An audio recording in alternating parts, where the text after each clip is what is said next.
You've got a very well-sourced Bloomberg story with, 17 different sources, all anonymous, it's worth noting, but two very security-conscious companies, Amazon and Apple, top-notch security, make their entire business based on security. Apple with its encryption efforts on the hardware, Amazon in the cloud at AWS.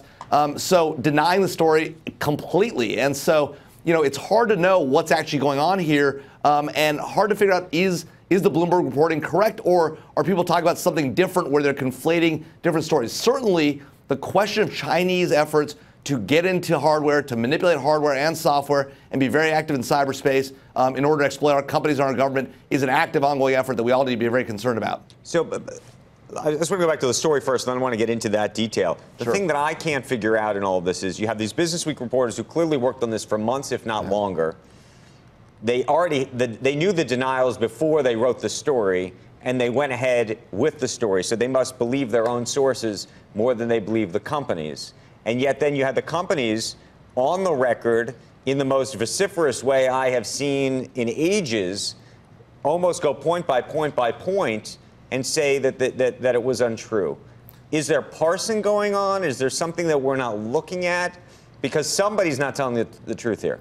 Well, that's a great point, Andrew, and that's what's really hard about this particular story because you have the companies come out in a very, as you say, detailed way. As we just saw from Elon Musk's experience, you can't be out there saying things if they're not true and change the market. These are publicly traded companies, and so I think the companies have lots of lawyers. They've got to be looking at this very closely. If they're going to issue such strong word denials, I think they've got to look at the story and say what was going on in the story and what pieces of the story are accurate and what pieces of the story might be open to some questions. So, look. What is very clear is that China's engaged in this long-term effort to both steal intellectual property, both in through cyber methodologies, but also these type of hardware exploits, and to get into systems. And so what we need to figure out is, as a national matter, bringing the government and industry together, how do we actually solve these problems when we know they're happening? If, in fact, whether this case was true or not, we know they made efforts like this in the past, and they're going to in the future. So how do we get ahead of that problem?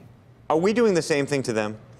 Well, I mean, look, every government has cyber capabilities, and every government tries to, get in other government systems, whether through cyber methodologies or through hardware exploits, supply chain interdiction, the like. There's always ongoing efforts. As far as the details of what we do, that's another question.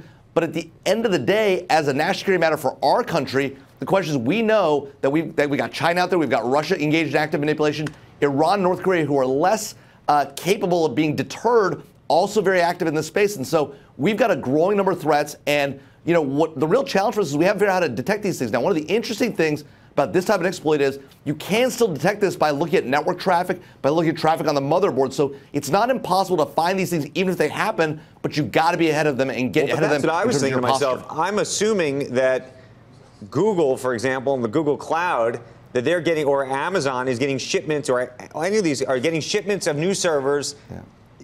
By the hundreds daily, and are installing them either to swap out old ones or to put new ones into place.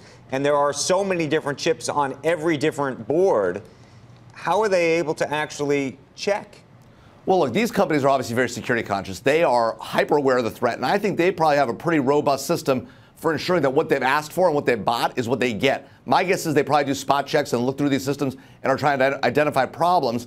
And what's actually interesting about this particular claimed hack is that they're talking about putting a chip on a motherboard. That's actually a pretty amateurish way to, conduct a hack, because you could always manipulate the software on the chip without it being as obvious as actually physically implanting something. And so it's an odd sort of effort by the Chinese. We know they're very sophisticated. If you can get onto the chip, then whether it's encrypted or not, basically every other security measure doesn't matter. Am I wrong? Well, I mean, there are ways you could detect activity coming off the motherboard, right? So you can detect activity as it takes place on the motherboard. Is there weird activity, anomalous behavior taking place?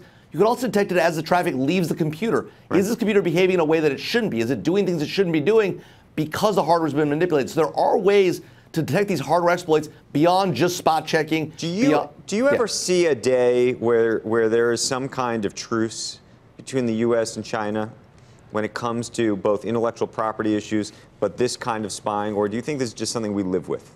Well, look, I think that obviously both the last two presidents have been very aggressive confronting China, the Barack Obama administration towards the end, the president much more recently with very heavy tariffs, in part based on some of these exploits. And so we've gotten more aggressive. China's begun to narrow its behavior, but they're still conducting very focused efforts. So a truce, I mean, it's hard to know. They're very aggressive. They don't think about property, intellectual property, the way we do. And so if we're going to bring them into this sort of world system, we've got to convince them that intellectual property is at the core of our economy and that we're willing to take action against them if they continue to do these kind of things.